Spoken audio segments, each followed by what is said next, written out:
Bonjour à tous, j'espère que vous allez bien. Moi, je suis là avec mon café. Il est encore très, très tôt. Merci pour ceux qui sont là. C'est vrai, j'ai vu qu'il n'y a pas tellement de personnes qui lisent encore avec nous. Je pense plus ou moins 15. Si jamais c'est trop facile, dites-le moi. Si c'est trop difficile, dites-le moi aussi. Si ça ne vous intéresse pas. Moi, j'adore ce livre de cette petite Mathilde, mais voilà, faites-moi un retour pour que je ne continue pas toute seule. Souvenez-vous que le père était en train de faire le calcul avec son fils de tout ce qu'il avait gagné. On va lire la page 52 et 53. Et donc, il est en train de dicter à son fils: voiture numéro 3 coûte, en anglais on dit 100, mais en français on ne dit pas 100, on dit simplement 111 livres et vendue pour 999 livres et 50 pence, bah, on va dire cents, c'est pas exactement ça, mais donc c'est l'argent britannique, britannique, exactement. Euh, Say that again, euh, dis ça encore une fois. Le fils disait: How much, combien, did it sell for? Combien ça était vendu pour, donc en fait c'est pour combien, for how much, pour combien ça a été vendu? 999 livres et 50 pence, le père disait. Et ça, by the way, ça veut dire d'ailleurs, c'est une autre de mes astuces, de mes petites astuces nifty, ça veut dire ingénieuse ou astucieuse, voilà. To diddle the customer. Donc, to diddle, ça veut dire pour tromper le client. Never ask, ne demande jamais. Euh, En anglais, en fait, on dit to ask for, mais en français, on n'a pas de préposition. Hein, donc, c'est simplement demander. Donc, ne demande jamais un grand chiffre rond. Go always, va toujours juste en dessous de cela. Never say, ne dis jamais 1000 livres, dis toujours 999,50. It sounds, ça sonne much less, beaucoup moins, mais ça ne l'est pas. Malin, n'est-ce pas? Clever, ça veut dire malin. Très, le fils disait. Tu es brillant, papa. Voiture numéro 4 coûte 86 livres. Une vraie épave, c'était. Et vendue pour 699 livres 50. Pas trop vite, le fils disait. Writing the numbers down. Et donc, writing, to write, c'est écrire, mais to write down, c'est noter. Donc, en notant les chiffres. Right, OK, I've got it. J'ai compris.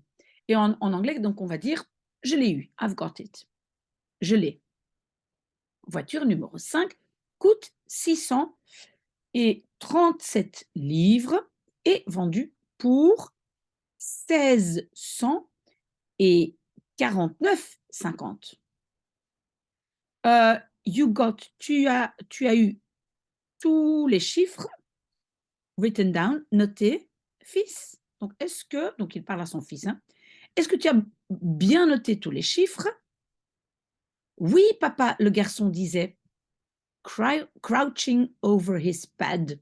Donc, crouching, normalement, to crouch, ça veut dire s'accroupir. Mais ici, ça veut dire qu'il est complètement penché au-dessus de son pad, donc dans son bloc-notes, et writing, en écrivant carefully, avec beaucoup d'attention, très minutieusement.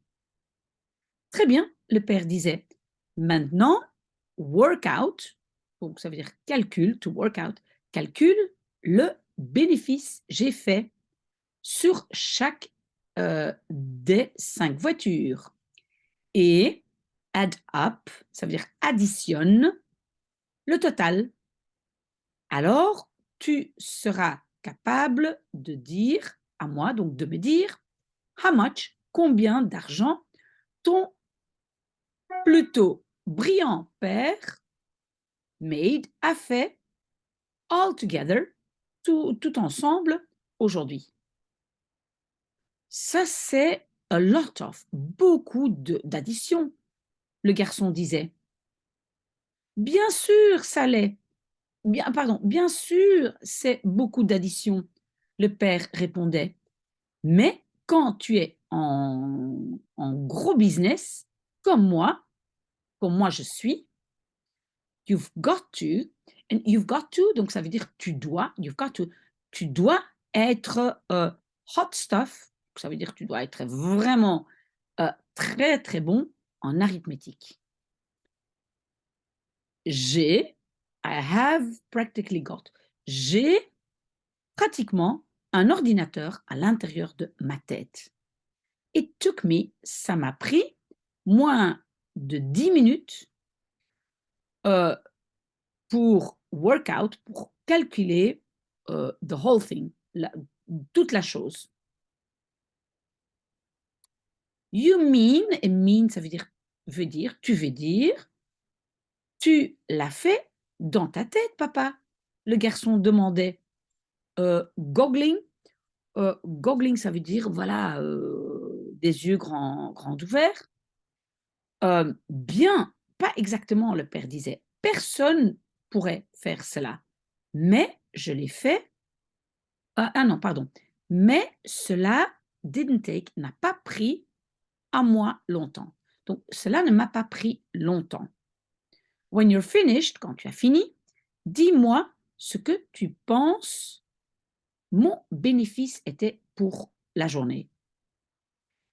I've got, j'ai le total final written down, noté ici. Et I'll tell you, je te dirai si tu es correct. Oui, en fait, il veut dire si c'est correct, mais you're right, ça veut dire si tu as raison. Mais en anglais, textuellement, on dit tu es correct. Mathilda disait doucement, papa, tu as fait exactement 4303 livres et 50 pence, tout ensemble. Don't butt in. N'interviens pas, le père disait. Ton frère et moi, nous sommes occupés avec de la haute finance. Mais papa. Et voilà, ça c'est Mathilde.